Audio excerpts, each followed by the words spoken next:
Hey friends, before we get into today's episode, I want to share with you another great podcast. No Straight Path, hosted by Ashley Menzies Babatunde, is brought to you by the HubSpot network. By shedding light on the stories behind the shiny resumes, social media highlights, and job titles, No Straight Path aims to humanize success from the millennial perspective. Featuring guests from all walks of life, No Straight Path aims to inspire conversations around the nuanced perspective of success. An episode you might want to check out is Building Safer, More Equitable Workplaces with Lexi B. In it, Alexandria Butler, otherwise known as Lexi B, shares how professional theater classes prepared her to tap dance for the masses, despite being introverted by nature. And she also shares the unexpected introduction she had to the tech industry. Listen to No Straight Path wherever you get your podcasts. You're listening to Side Hustle Pro, the podcast that teaches you to build and grow your side hustle from passion project to profitable business. And I'm your host, Nicaila Matthews Okome. So let's get started.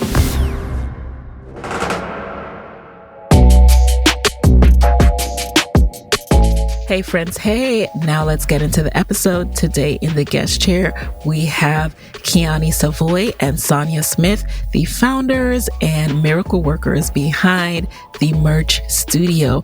They are what I often consider my best kept merch secret, but honestly, you've probably come across them. So they are the creators of any Side Hustle Pro merch you've ever seen, from my live show all the way to what's on my site now, sidehustleshop.co, including the infamous gold mug.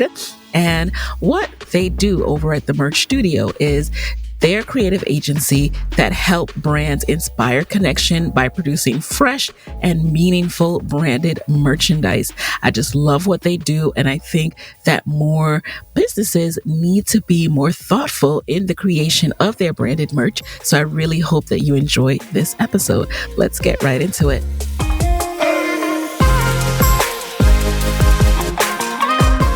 Welcome to the guest chair, Sonia and Kiani. Thank you for being here. Thank you for having us. I am introducing you guys to my best kept merch secret, even though y'all are not a secret. Anybody in the merch game who is doing merch should know you. So you are the founders of the Merch Studio. Can you share a little bit about, first of all, how you are connected and how you decided to start the Merch Studio? Oh, wow. Okay, we are first cousins, and we have a background in marketing, event planning, graphic design. We have respectively owned our own businesses prior to joining forces, and we would always kind of get together during the holidays as a family to talk about our projects, our latest projects, and client needs. And at some point, it came up that clients began to ask for customized merchandise. And we were like, okay, that's the thing. What is this? How can we get our hands on it? And I'm going to let Kiani take over from here, because I think she really did the hard research behind how to even get into this industry. Well, truthfully, we both did. So I have a background in all of the marketing things, event planning and public relations. And Sonia has more of a graphic design and web design. I can build websites, but I'm self-taught, whereas Sonia, she actually went and got a degree in doing that. But at a certain point, we just felt like, there's something we don't know. Like, we see merchandise, we see people putting their logos on things. Some of it is kind of crappy. Some of it is beautiful. Like, what's the difference? And we just really found a white space in there that we felt like our backgrounds and what we brought to the table could really, really help some small businesses. Initially, that was our focus, was small businesses. And we really felt like we had something to offer, and that we had a unique point of view, and that we could even bring that marketing and that graphic design element to the table to elevate what we were seeing happening. So we did have to kind of do some homework. I actually read an article in a magazine. I think the magazine was called Frankie. And it was about some women who had a merchandising company. And when I read it, it just blew my brain. I'm like, this exists? Like, you can just do this as a job and it can be beautiful. Because we all know about, 4imprint. We know about the companies that, offer merchandise, but it feels more trinkety. It feels more kind of like an afterthought, like, okay, just a bag clip for some chips. It didn't really feel thoughtful. But what these women were doing was incredible. I mean, they had designed like a line for the opera house of Sydney in Australia. Like, it was just extremely beautiful. Wow. Tennis rackets. And I was just like, wow. So this, it can be beautiful. It can be well thought out. And so that sparked something. Me and Sonia talked about it. Sonia actually worked for a company that did what we do prior to started. So she knew kind of the connections and some of the suppliers. She knew kind of where we should start and how to logistically get started. But that article was kind of what sparked it. We talked and we never looked back. Yeah. Wow. It all kind of blossomed around the same time. We started the business in 2017, and that was right after I had left the position that I was in at the time that was within the industry. Okay. So it happened. Like, once we got that spark, we just ran with it. Did you quit your job to work on what is now the merch studio, or yes, were you leaving anyway? Okay. It was an experience, and it was a different experience for me. And I was only there for a short time, maybe 6 weeks, if that. What? Yes, very short. You hated it. And it was not the best experience for me. And because I couldn't get the hang of things within the work environment. And so the employer and myself, we both mutually agreed, maybe we should part ways. And I would love to meet up with my former employer because he actually taught me a lot that I did not know within myself. So it was definitely it was very a strange experience. But like I said, I lasted 6 weeks. We mutually parted ways, and we went in headstrong with our business. But you learned what you needed to learn from that place. Exactly. But I did not realize that at the time. I did not realize it at the time. So it was very interesting, to say the least. Yeah. And I was still full-time at a position. I was working for a nonprofit, handling their events as the event director for a nonprofit. So I stayed on with my company for about 3 years after starting the business. And in 2020, decided to leave October 2020. So the pandemic started in March. Worked for a couple of months. We were home, isolated, and I just really felt that I could give it all I had if I were to, leave the company. So I thought about it, talked to my husband. I was listening to one of your previous recordings and someone else said the same thing. She talked to her husband, set a time frame. Hey, if I can't, replicate my income, I'm going to go back to work. Did the same thing.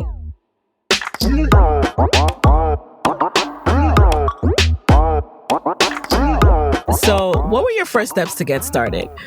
I want to say it was sort of a rush because I would always say, let's do the business. Let's incorporate. And one day, I know we talk a lot. We go back and forth with saying what we want to do, but we never do it. So I went on ahead, took the initiative to incorporate us here in the state of Ohio, just to get things done and to get us started, because I knew we would prolong it if we didn't just, So that's how it kind of just started. And we've grown from there. And like I said, based off of the research that Key had initially started, and with the small amount of knowledge that I picked up from the position that I was on prior, we were just able to connect to different resources and other individuals in the industry. And we just kind of expanded from there.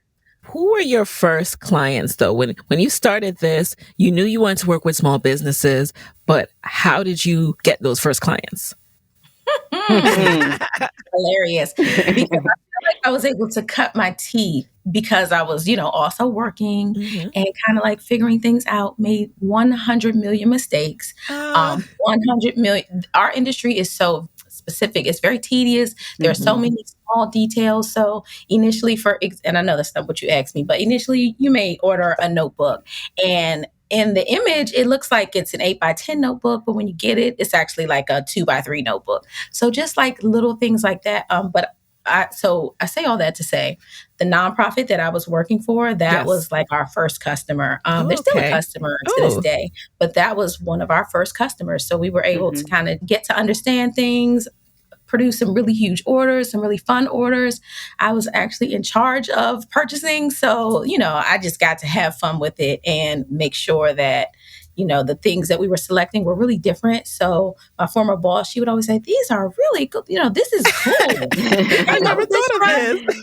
I put like my time and so much energy into like just the purchasing. So that was one of our first customers. Mm-hmm. And did you have to pitch them? I did not have to pitch them. Oh, okay.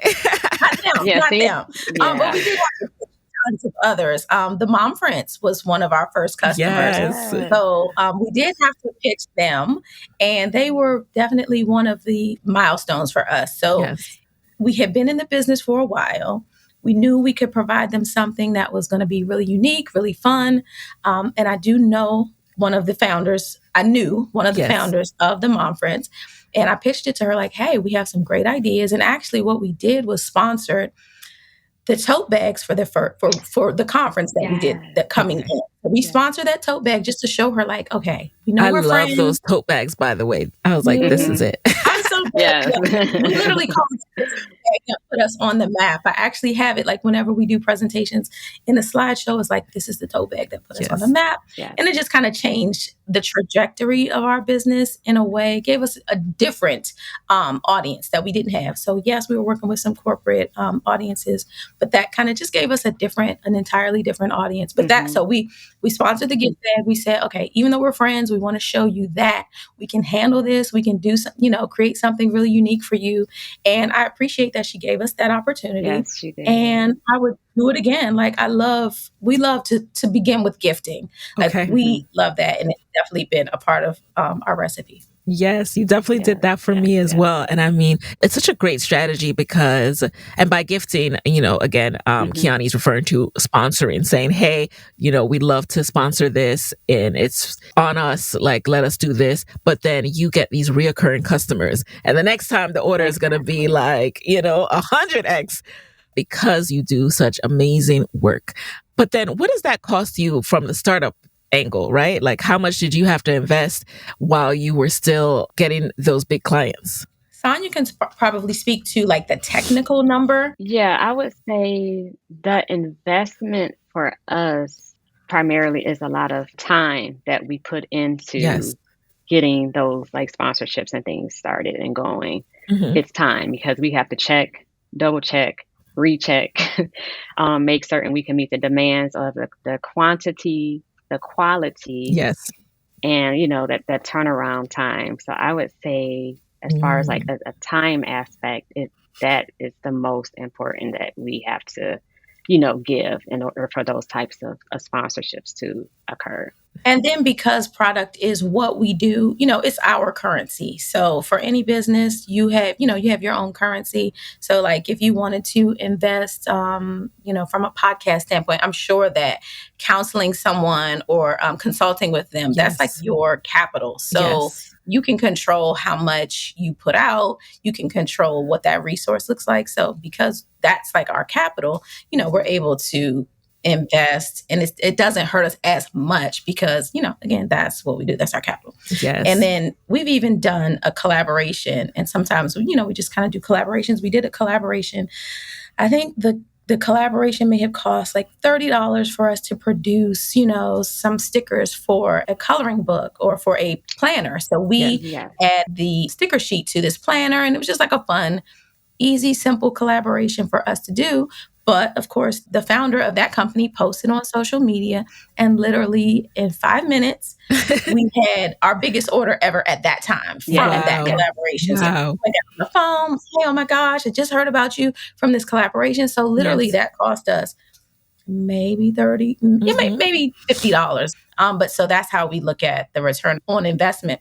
We also have a CRM and we try to keep track of, okay, we collaborated with this person and what has come from that. So we tag every person who lets us know like, hey, yeah, I heard about you from this person, heard about you from that person. And that's really helpful as well. We still haven't got like an official number yet, but it's like really, that's our. And I know a lot of times we have a lot of repeat clients from certain sponsorships. They continue their return. So it's not only like a one-time thing, it's hopefully forever thing because, they continuously come to us from that one, sometimes just a one-time sponsorship.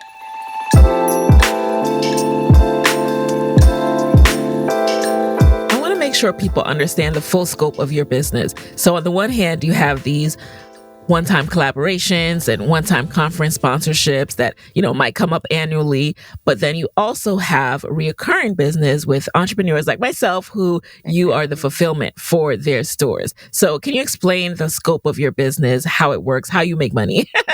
Sure. So what we do in a nutshell is we create fresh and meaningful merchandise for companies, merchandise that's going to create a connection between the giver and the receiver. So that has so many different meanings for different people, but basically we work with corporations to create, onboarding kits or and I always have a million branded things around me. Like if you could see what is happening here. So for instance, this was included in a kit. This is a branded hand fan Okay. for an event. So anything that's going to have your logo on it, we can help you to create that. Like we used to tell people, we can produce anything. We've even done a money gun, a branded money gun for a conference that didn't happen due to COVID. I hope that does happen, but there's literally nothing that we can't produce. So we either start with a product that already exists, and we're able to select something, we're able to pull together a curation. So you call us and say, hey, I've got this conference, or, we are going to be onboarding 50 new employees and we want to have something really creative for them, really that makes them feel welcomed when they join our company. We would curate a list of a group of things, present them to you, all things that we can produce for you. Sometimes this product does not exist in the world already. Like sometimes we have to literally from scratch come up with the specs, come up with, how do you want people to feel when they receive it? Exactly. What do you want, what's the purpose of it? How much per person do you want to spend, on each person? And then we can create something that did not exist. I'll give you an example, like a tote bag. The specs for this particular tote bag didn't exist. The size didn't exist. So we had to partner with one of our suppliers and then the bag is called a cut and sew. So when it didn't exist and then now we created it and it does exist. So we help customers to come up with products that are going to build connection for various reasons. And then for those of us who don't want to keep inventory or do the whole online, any print on demand, just any old print on demand website, you also offer that service of fulfillment. So how does that work? I'm only going to talk about this, and then Sonia, I want you to jump in. Because yes, Sonia, you have to will jump not do this. So I do this because it's so hard for me to say no. So I'm the one who started. Like, what we need to fulfill for our customers, because we have a lot of people who come to us and they want to start something, but they don't want to ship packages every, day when they get orders. So I decided that I would do that in our DC office. I'm in the DC office in Ohio. And so how that works, we don't do it for everyone. It does have to be a certain size business, a certain level of repeat orders so that it makes sense for us to house merchandise in our DC, warehouse. So how that works is we will, help a client to come up with their line of sweatshirts or their line of sweatsuits, jackets, all sorts of merchandise. And we can actually create and build their Shopify accounts, their Shopify web pages. We actually built one for the awesome Nikayla here. Yes, that's Side Hustle Shop.co, y'all. Shop.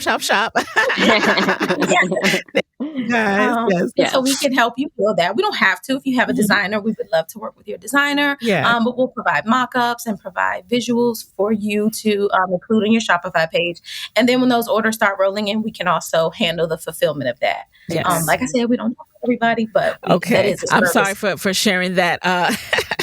I'm sorry for sharing that little side of the business, but I thought that was so interesting because for years I had kind of put that on pause because it's just so much to manage. And I also didn't want to keep excess inventory. And I also still, as you guys know, still struggle with the balance of promoting merch versus promoting shows.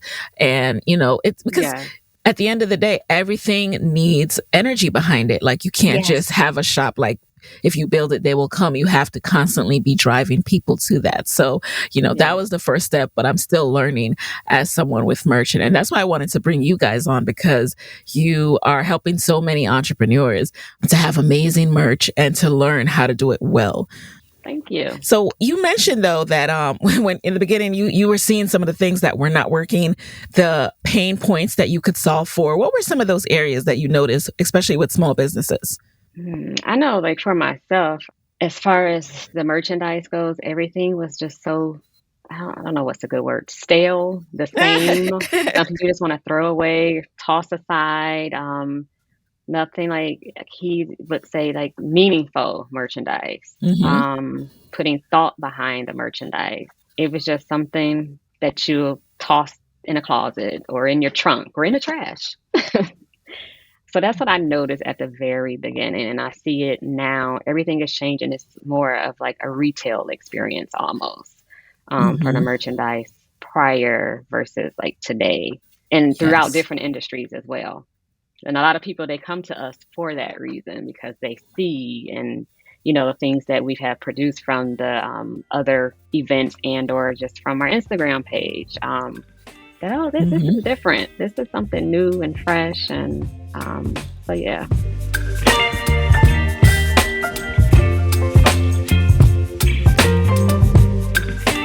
You're a unique business in that most people, they identify products, they identify their goods, the cost of goods, and then that's kind of it for that year.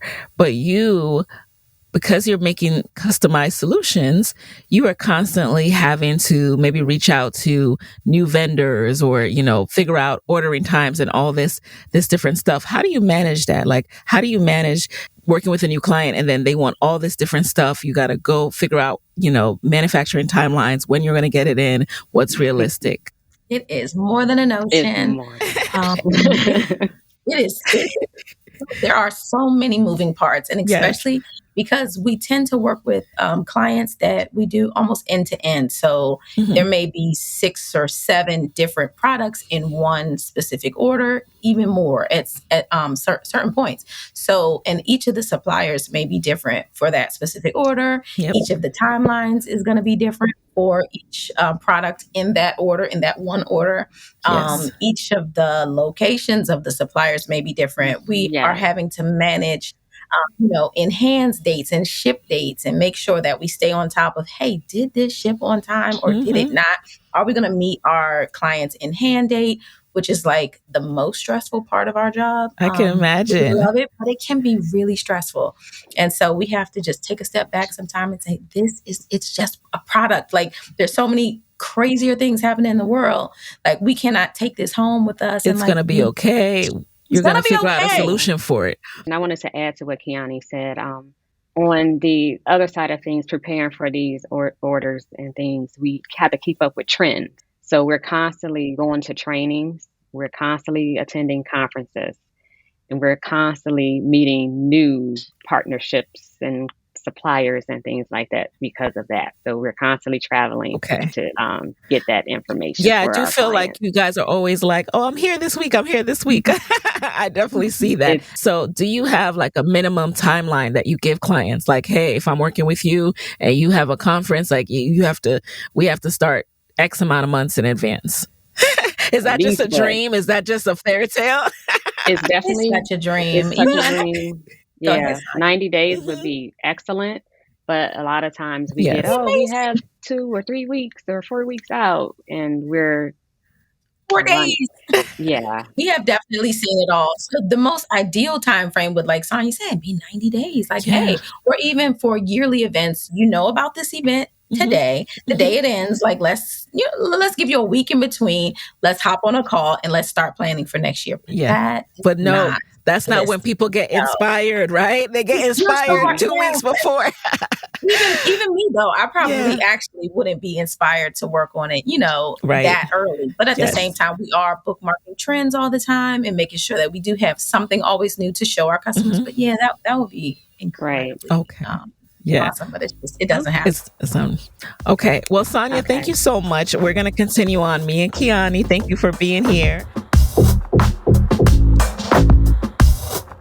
All right, y'all, it's time to get out of spreadsheets. If you're still using spreadsheets to keep track of things, let me introduce you to HubSpot CRM. With HubSpot CRM, get real-time data at your fingertips so your teams stay in sync across the customer journey.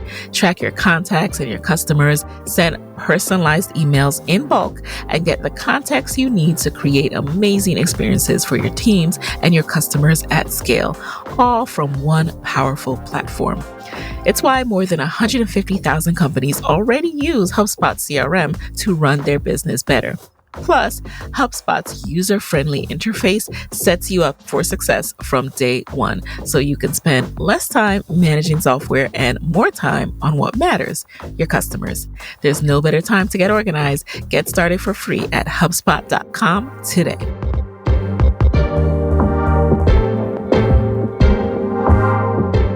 Now, Kiani, let's talk a little bit more about what it looks like from a team aspect. So how big is your team these days, and how are you managing these different projects? So our team, wow, that I just wish Sonia was still here. But what to say about this? We're definitely looking to grow our team now.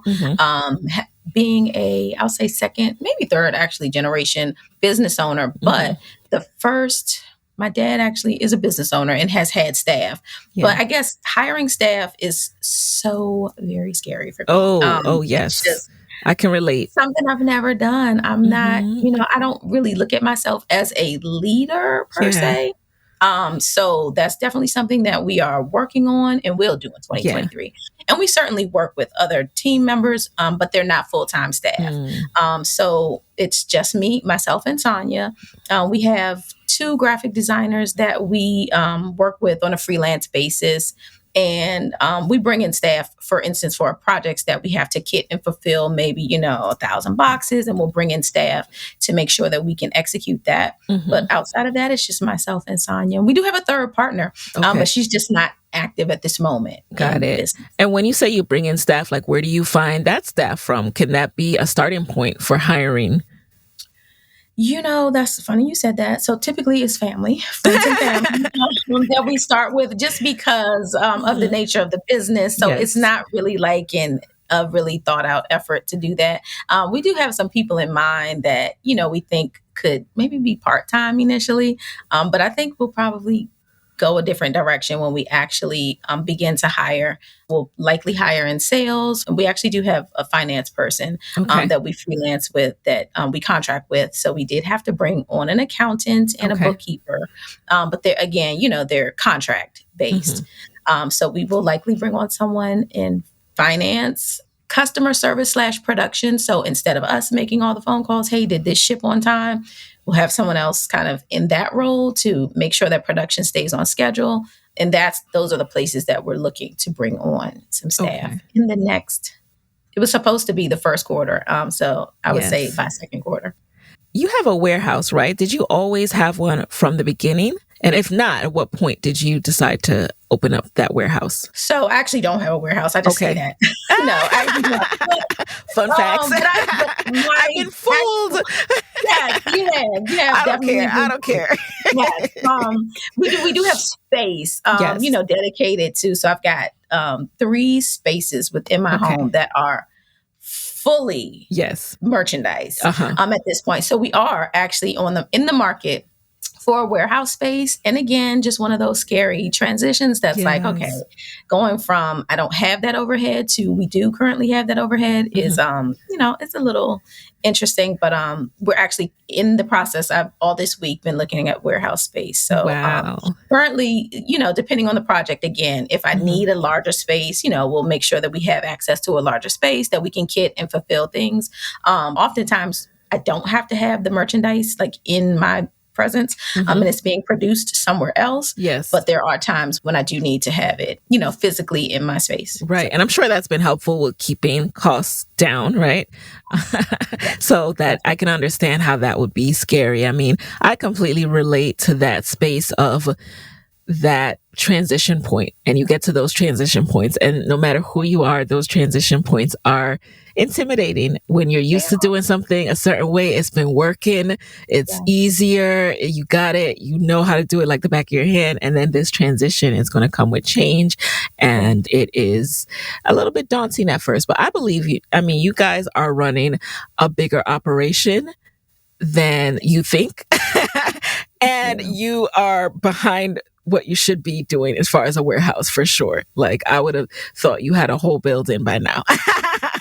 My husband would love if we did. So yeah. And I spoke with, I've interviewed every, person who already has a physical space. I'm like, okay, I think I've reached out to Primp about it. And I've reached out to Hazel O. She's got a salon. Of just like, what are some tips? What should I keep in mind? Should I do it? Should I go for it? Camp Space, Patrice. And I reach out to them all the time. Like, okay, is it time? And then there's another gentleman who's, mentoring me, and he doesn't know it. But he told me, the advice he gave me, he's like, every time we got a larger warehouse, our business grew, kind of by that percent.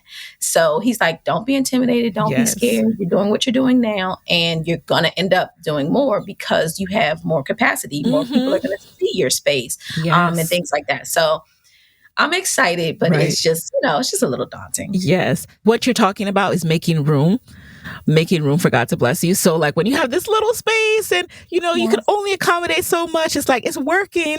But what you don't realize is you're about to get this bigger space, and you're about to get you're about to get so much more business. That's why he's pushing you.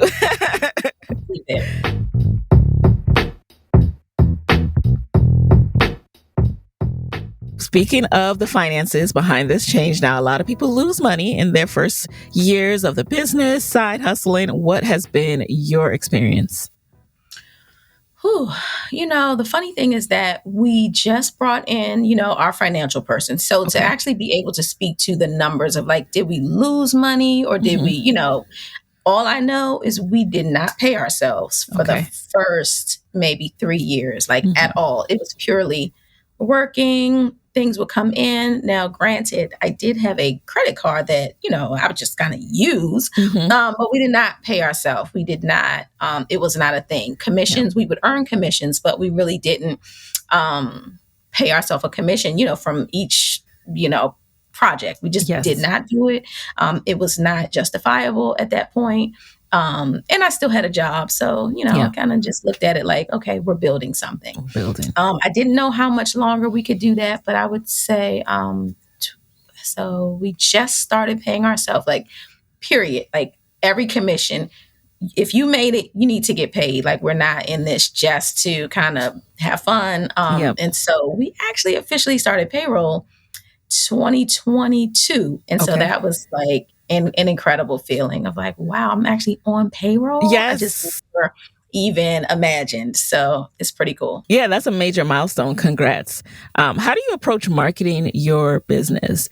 So we don't actually utilize, I guess, maybe any Facebook ads. I mean, we've done a couple of Facebook ads, but nothing major. Like, I'm sure anybody who really does Facebook ads would laugh. Like, really, you post for $100 and you call that advertising? So we may have like boosted a post for $100, but typically sending samples to to potential clients and collaborations has been really how we execute our marketing, and it's just really been incredible. I would definitely recommend it whenever I speak on panels.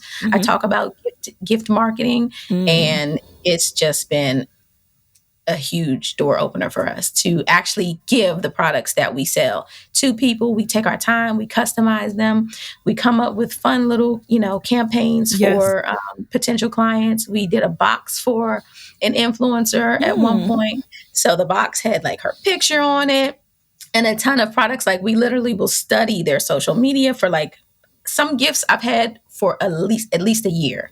So sometimes I will research for a year and just like, okay, they like this, they like that. And, all the whole time I'm still reaching out, commenting on their posts, following if they're at an event and they attended, make sure to go meet them in person. And then a lot of the opportunities that we've been afforded have just started from relationships. So just from the previous, my previous career as a publicist, my event planning Yes. life, or working closely with my chamber, Prince George's Chamber of Commerce. And those relationships have just been incredible. And so I can't even take any credit because it's like just God saying, okay, give this to my daughter. I want her to have this. Yes. We got one project that was literally, I have another mentor. He's a gentleman. He's been in the business for over 30 years. Yeah. And he used to sell products to me back when I had a small marketing agency. Mm-hmm. And he found out this is what I'm doing. He would call me at least once a week, like, hey, how you doing? What you up to? You working? Okay. Things were kind of slow for a while. And then out of nowhere, there was just like a boom. But so he asked, like, okay, do you think you have capacity for a pretty big customer? He asked me, like, what's the largest customer that you have? Like, how much have they purchased from you? Uh-huh. And I'm like, well, maybe this amount. I want to say it was like maybe $40,000 at the time for that particular customer. Yeah. And he said, well, I have a customer. I think it will be your largest customer. And if you want it, let me know. It's yours. He took me to meet this particular client, and the rest is history. Wow. It's been one of our biggest clients. So, but just things like that, just relationships, just being a good person. Relationships, but really outstanding work too. Like those come together. We have to pair those together because you guys are not doing just any old ordinary. Like I remember the first time you guys pitched for my live show, and as soon as I saw it, I was like, whoa, they're the ones that did the Mom Friends bags. Like I didn't even go to the Mom Friends, and I was looking at those bags like that is some tight merch. Wow. Like that is how you do it.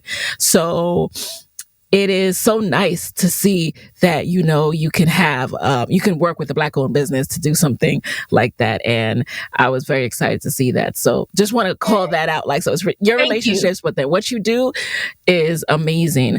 And now that you're working with bigger clients, like you pointed out in the beginning, you started with small businesses, but you're not limited to small businesses. How do you balance the percentage or, how much you're doing small versus large? Ooh, that's a great question. I'm not sure if we figured out the exact balance. I know that we don't really post on social as much anymore because when we post, we get the phone calls, which again, we're not mad at. Yeah. And we would never, what do they say? Turn away.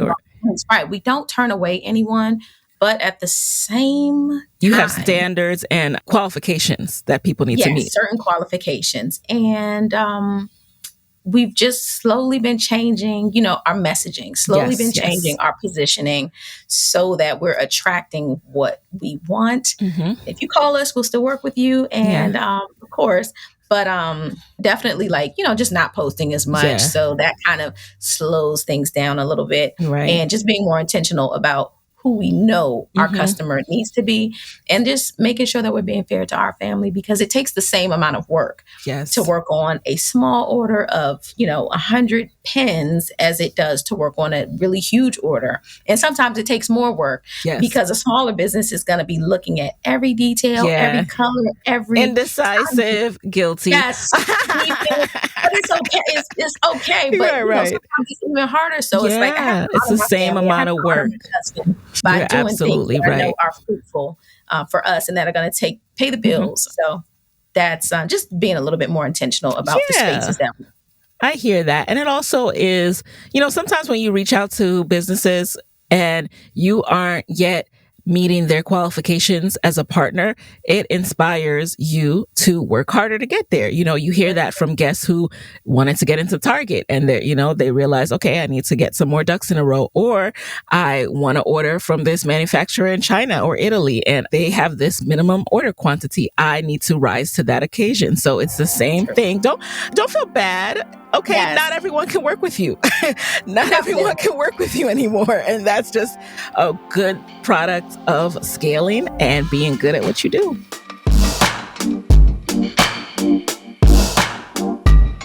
And the funny thing is, me and Sonya always say, if someone has already been working with us, we're certainly not going to really can't work with you anymore, darling. Right. No. Sometimes we do communicate what Yes.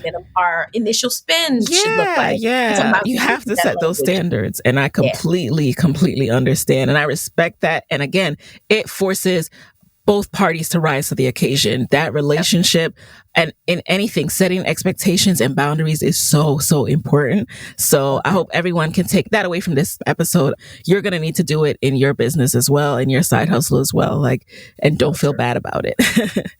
So Yes. before we transition into the lightning round, I'd love to know how you pace yourself in business, meaning you have some clients that are recurring and you have more one-off projects as well. How do you do your projections so you know when it's time to get back to pitching, when it's time to, bring in like X amount of new clients to meet your revenue goals? I don't think we're as strategic about that as maybe we should be. Last year, we did have our first retreat where we sat and we projected and we talked through the year previous. We talked through, the clients that are recurring and how much we could expect to receive, to return again. But we haven't been as strategic about that. It's more so. You have so much inbound interest.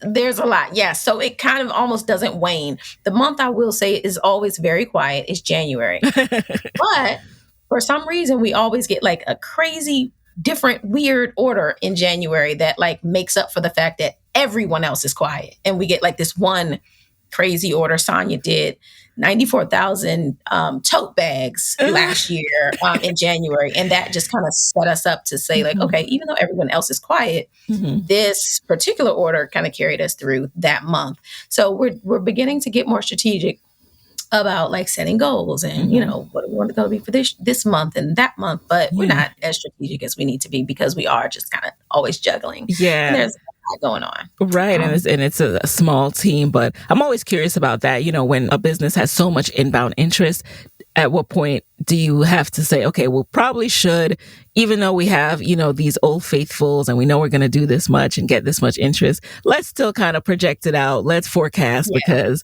we want to see trends like the January trend, right? We want to know what to expect. Definitely. And we have started, but it's not as tight as I think it should be. I mean, are any of us as tight as we should be?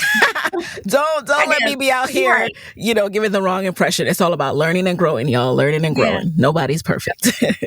And we're going to transition into lightning round, but I just want to emphasize that point a little bit more. I hope when we have these conversations, it frees you up to recognize that we're all doing things out here imperfectly and we're growing, we're making money, we're thriving, we're supporting our families. And it just goes to show how much you can do imperfectly as well. So I hope you take that takeaway.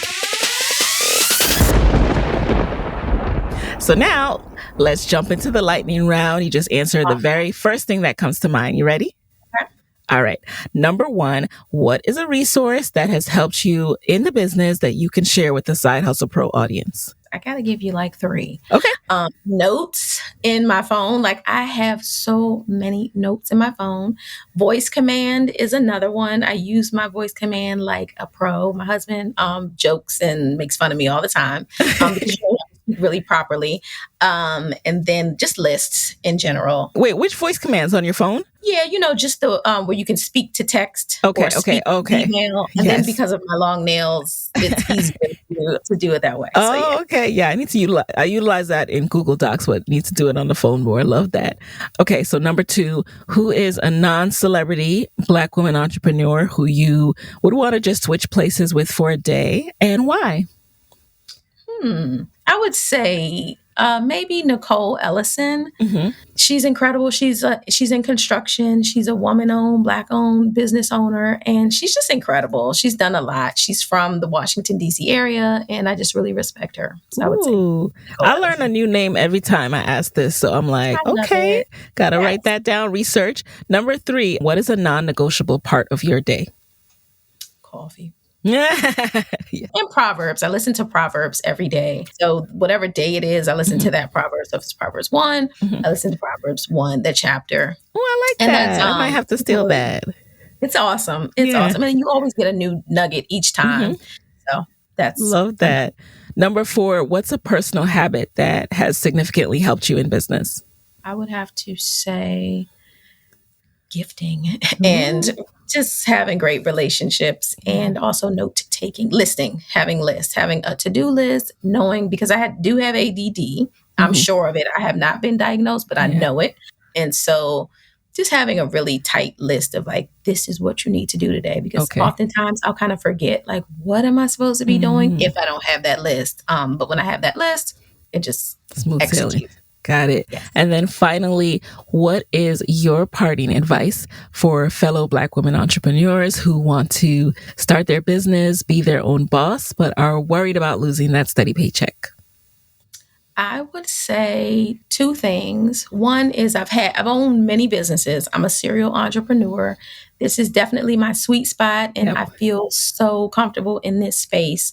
But I would say I'm kind of like a natural salesperson, like not the traditional sense of sales, what you think it is. But like as I'm older, I realize that sales is kind of everything you say, everything you do, relationships. It's not really like cold calling, that's not sales. So what I would say is that I realize naturally I can sell things to people, but I need to make sure that what I am selling is going to be enough to cover the expenses. So I've had to, that's why I'm not doing certain businesses, because I just realized like I'll never be able to sell that at the scale that I need to sell that, and also have an income or support my family. So just Yes. finding like what that is for you, for serial entrepreneurs who are like, I want to do this and I want to do that. Well, Yep. can you scale? Can you Yeah. visualize that? Is the price point high enough that you can even make it make sense? You're so right. Let's leave it on that note. Make it make sense, y'all. When the dollars add up, when it makes sense, you have more confidence in this. So, I always say you make the plan, work the plan. You will feel confident in yourself when you make a plan that is going to make you money. There's nothing that gives you more confidence than knowing that you are going to be able to support yourself and your family with what you have planned. So if you don't have that yet, keep working on it. Keep side hustling, keep the day job, and don't worry about it. All right. So where can people connect with the Merch Studio after this episode? Oh, awesome. So you can connect with us on our website, themerchstudio.com. You can also connect with us on social, on Instagram, at the Merch Studio, and LinkedIn, which is where we've been spending a lot more time lately. So if you're on LinkedIn, by all means, please come find us. Say hello. Yes. All right, guys. And there you have it. Kiani, thank you so much for being in the guest chair. Sonia, thank you as well. And you guys, I will talk to you next week. Hey guys, thanks for listening to Side Hustle Pro. If you like the show, be sure to subscribe, rate, and review on Apple Podcasts. It helps other side hustlers just like you to find the show. And if you want to hear more from me, you can follow me on Instagram at Side Hustle Pro. Plus, sign up for my 6-bullet Saturday newsletter at sidehustlepro.co/newsletter. When you sign up, you will receive weekly nuggets from me, including what I'm up to, personal lessons, and my business tip of the week. Again, that's sidehustlepro.co/newsletter to sign up. Talk to you soon.